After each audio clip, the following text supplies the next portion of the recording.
Hi everyone, in this video we're going to take a look at how to find the minimum value in a dictionary, and we're going to structure the output in a very specific way, which you can see highlighted here. We have a key that is the word minimum, and then the value associated with that key is another key value pair, where the key in that dictionary is a key associated with the smallest value in the original dictionary, and then the value 4 is actually the smallest value. So what we want to do is write a small program that is going to iterate through the dictionary, identify the smallest value, and then create a new key value pair with the key and smallest value. So what we need to do first is we need to import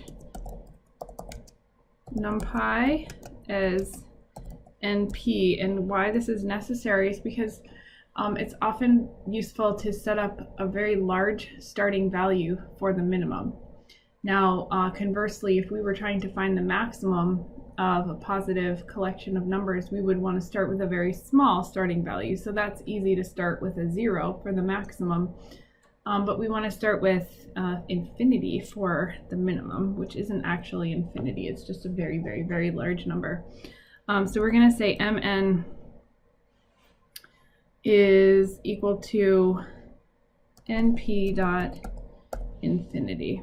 Okay, so that's going to be our starting value for the minimum. And then we are going to iterate through the dictionary, which is called DCT, and try to identify the smallest value. And then each time we see a value that's smaller than infinity, then we're going to give mn, which is our variable storing the minimum, a new value. So we'll do for I in DCT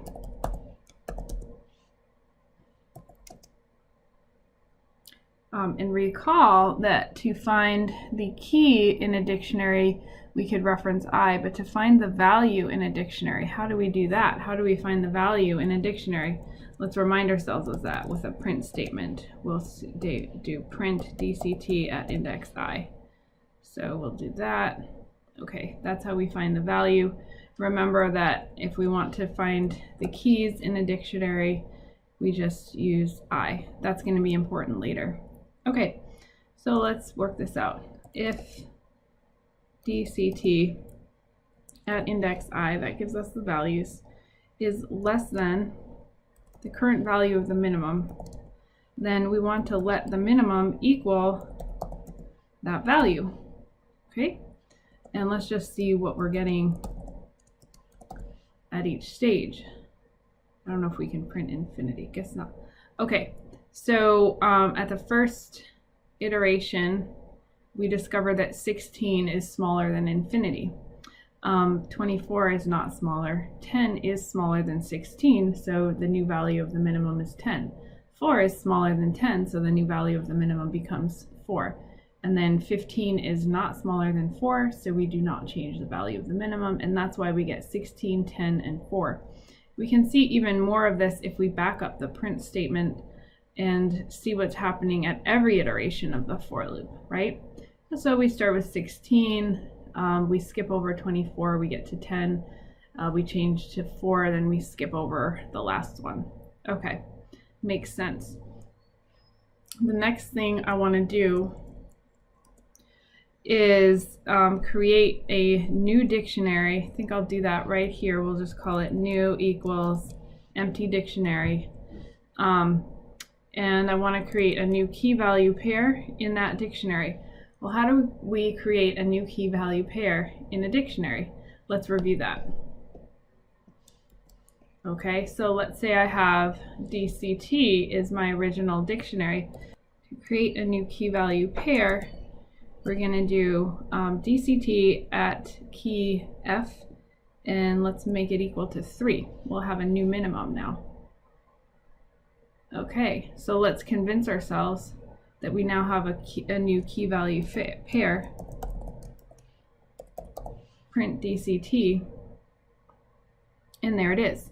Okay, so that's how we add a new key value pair in a dictionary. We'd like to use that as part of this program that we're building.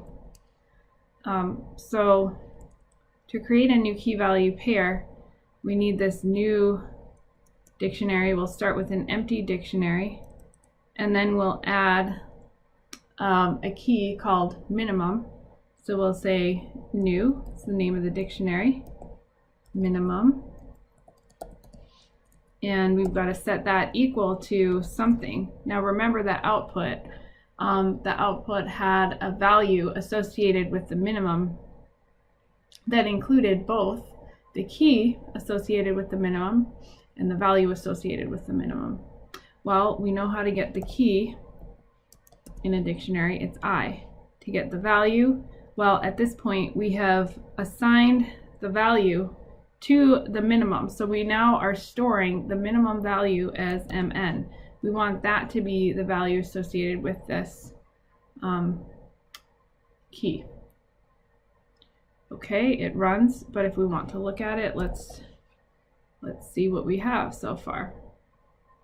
Okay, looks like we have what we need. Now your job is to make sure you can do this inside of a function, okay? And you also have to figure out how to find the maximum value and set it up in the exact same way that you see here.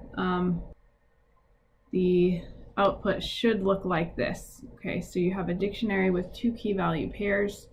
The two keys are minimum and maximum, and then the values are themselves dictionaries. Make sure that you use the appropriate variable names when you write your program. Okay, so notice I created my own variable names in this example, so that's an important challenge left for you.